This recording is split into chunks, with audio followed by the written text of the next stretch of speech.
True. Nervous. Very, very dreadfully nervous I had been, and am, but why will you say that I am mad? The disease had sharpened my senses, not destroyed, not dulled them. Above all was the sense of hearing acute. I heard all things in the heaven and in the earth. I heard many things in hell. How then am I mad? Hearken, and observe how healthily, how calmly I can tell you the whole story. It is impossible to say how first the idea entered my brain, but once conceived it haunted me day and night. Object, there was none. Passion, there was none. I loved that old man. He had never wronged me, he had never given me insult. For his gold I had no desire. I think it was his eye. Yes, it was this. He had the eye of a vulture, a pale blue eye with a film over it. Whenever it fell upon me, my blood ran cold. And so by degrees, very gradually, I made up my mind to take the life of that old man and thus rid myself of that eye forever. Now, this is the point.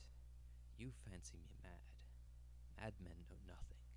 But you should have seen me. You should have seen how wisely I proceeded, with what caution, with what foresight, with what dissimulation I went to work.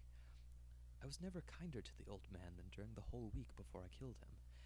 And every night, about midnight, I turned the latch of his door and opened it, oh so gently. And then, when I had made an opening sufficient for my head, I put in a dark lantern, all closed so that no light shone out, and then I thrust in my head. Oh, you would have laughed to see how cunningly I thrust it in. I moved it slowly, very slowly, so that I might not disturb the old man's sleep. It took me an hour to place my whole head within the opening so far that I could see him as he lay on his bed. Would a madman have been so wise as this? And then, when my head was well in the room, I undid the lantern cautiously, oh, so cautiously. I undid it just so much that a single thin ray fell upon the vulture eye, and this I did for 7 long nights, every night just at midnight. But I found the eye always closed, and so it was impossible to do the work, for it was not the old man who vexed me, but his evil eye. And every morning, when day broke, I went boldly into the chamber and spoke courageously to him, calling him by name in a hearty tone and inquiring how he has passed the night. So you see, he would have been a very profound old man indeed to suspect that every night, just at 12, I looked in upon him while he slept. Upon the 8th night, I was more than usually cautious in opening the door. A watch's minute hand moves more quickly than did mine. Never before that night had I felt the extent of my own powers, of my sagacity. I could scarcely contain my feelings of triumph. To think that there I was, opening the door, little by little, and he not even to dream of my secret deeds or thoughts. I fairly chuckled at the idea, and perhaps he heard me, for he moved on the bed suddenly, as if startled. Now you may think I drew back, but no. His room was as black as pitch with the thick darkness, for the shutters were close fastened through fear of robbers, and so I knew that he could not see the opening of the door, and I kept pushing it on steadily, steadily. I had my head in, and was about to open the lantern when my thumb slipped upon the tin fastening, and the old man sprang up in bed, crying out, "Who's there?" I kept quite still and said nothing. For a whole hour I did not move a muscle, and in the meantime I did not hear him lie down. He was still sitting up in bed, listening, just as I have done night after night, hearkening to the death watches in the wall. Presently I heard a slight groan, and I knew it was the groan of mortal terror. It was not a groan of pain or of grief. No. It was the low, stifled sound that arises from the bottom of the soul when overcharged with awe. I knew the sound well. Many a night, just at midnight, when all the world slept, it has welled up from my own bosom, deepening with its dreadful echo the terrors that distracted me. I say I know it well. I knew what the old man felt, and pitied him, although I chuckled at heart. I knew that he had been laying awake ever since the first slight noise, when he had turned in the bed. His fears had been ever since growing upon him. He had been trying to fancy them causeless, but could not. He had been saying to himself, "Oh, it's nothing but the wind in the chimney. It's only a mouse crossing the floor." Or, "It's merely a cricket that's made a single chirp." Yes, he had been trying to comfort himself with these suppositions, but he had found all in vain. All in vain. Because death, in approaching him, had stalked with his black shadow before him and enveloped the victim. And it was the mournful influence of the unperceived shadow that caused him to feel, although he neither saw nor heard, to feel the presence of my head within the room. When I had waited a long time, very patiently, without hearing him lie down, I resolved to open a little, a very, very little crevice in the lantern, so I opened it. You cannot imagine how stealthily, until at length a single dim ray like the thread of a spider shot from out the crevice and fell upon that vulture eye. It was open, wide, wide open, and I grew furious as I gazed upon it. I saw it with perfect distinctness, all a dull blue with a hideous veil over it that chilled the very marrow in my bones. But I could see nothing else of the old man's face or person, for I had directed the ray, as if by instinct, precisely upon that damned spot. And I have not told you that what you mistake for madness is but over-acuteness of the sense? Now I say, there came to my ears a dull, low, quick sound, such as a watch makes when enveloped in cotton. I knew that sound very well, too. It was the beating of the old man's heart. It increased my fury as the beating of a drum stimulates the soldier into courage. But even yet I refrained and kept still. I scarcely breathed. I held the lantern motionless. I tried how steadily I could maintain the ray upon the eye. Meantime, the hellish tattoo of the heart increased. It grew quicker and quicker and louder with every instant. The old man's terror must have been extreme. It grew louder. I say louder every moment. Do you mark me well? I have told you that I am nervous, so I am. And now, the dead hour of the night, amid the dreadful silence of that old house, so strange a noise as this excited me to uncontrollable terror. Yet for some minutes longer I refrained and stood still. But the beating grew louder. I thought the heart must burst, and now a new anxiety seized me. The sound will be heard by a neighbor.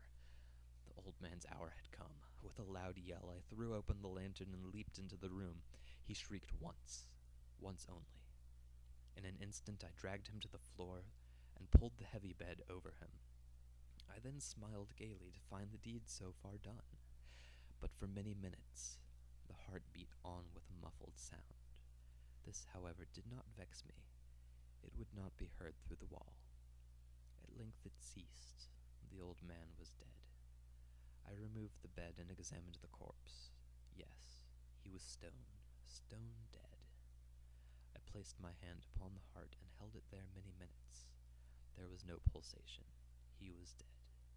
His eye would trouble me no more. If you still think me mad, you will think so no longer when I describe the wise precautions I took for the concealment of the body. The night waned, and I worked hastily but in silence. First of all, I dismembered the corpse. I cut off the head and the arms and the legs. I then took up 3 planks of wood from the flooring of the chamber, and deposited it all between the scantlings. I then replaced the boards so cleverly, so cunningly, that no human eye, not even his, could have detected anything wrong. There was nothing to wash out, no stain of any kind, no blood spot whatever. I had been too wary for that. A tub had caught all, When I had made an end of these labors, it was 4 o'clock, still dark as midnight. As the bell sounded the hour, there came a knocking at the street door. I went down to open it with a light heart, for what had I now to fear? There entered 3 men, who introduced themselves with perfect suavity as officers of the police. shriek had been heard by a neighbor during the night. Suspicion of foul play had been aroused. Information had been lodged at the police office, and they, the officers, had been deputed to search the premises. I smiled. For what had I to fear? I bade the gentleman welcome. The shriek, I said, was my own, in a dream. The old man I mentioned was absent in the country. I took my visitors all over the house. I bade them search well. I led them at length to his chamber. I showed them his treasures, secure, undisturbed. In the enthusiasm of my confidence, I brought chairs into the room and desired them here to rest from their fatigues, while I myself, in the wild audacity of my perfect triumph, placed my own seat upon the very spot which reposed the corpse of the victim. The officers were satisfied. My manner had convinced them. I was singularly at ease. They sat, and while I answered cheerily, they chatted of familiar things. But ere long, I felt myself getting pale, and wished them gone. My head ached, and I fancied a ringing in my ears, but still they sat and still chatted. The ringing became more distinct. It continued and became more distinct. I talked more freely to get rid of the feeling, but it continued and gained definiteness until at length I found that the noise was not within my ears. No doubt I now grow very pale, but I talked more fluently and with a heightened voice, yet the sound increased, and what could I do? It was a low, dull, quick sound, much such a sound as a watch makes when enveloped in cotton. I gasped for breath, and yet the officers heard it not. I talked more quickly, more vehemently, but the noise steadily increased. I arose and argued about trifles in a high key and with violent gesticulations, but the noise steadily increased. Why would they not be gone? I paced the floor to and fro with heavy strides, as if excited to fury by the observations of these men, but the noise steadily increased. Oh God, what could I do? I foamed, I raved, I swore, I swung the chair upon which I had been sitting and grated it upon the boards, but the noise arose over all and continually increased. It grew louder, louder, and still the men chatted pleasantly and smiled. Was it possible they heard not? Almighty God, no, no. They heard, they suspected, they knew. They were making a mockery of my horror. This I thought, and this I still think. But anything was better than this agony. Anything was more tolerable than this derision. I could bear those hypocritical smiles no longer. I felt that I must scream or die. And now, again, hark, louder. Villains, I shrieked, dissemble no more. I admit the deed. Tear up the planks. Here, it's the beating of his hideous heart.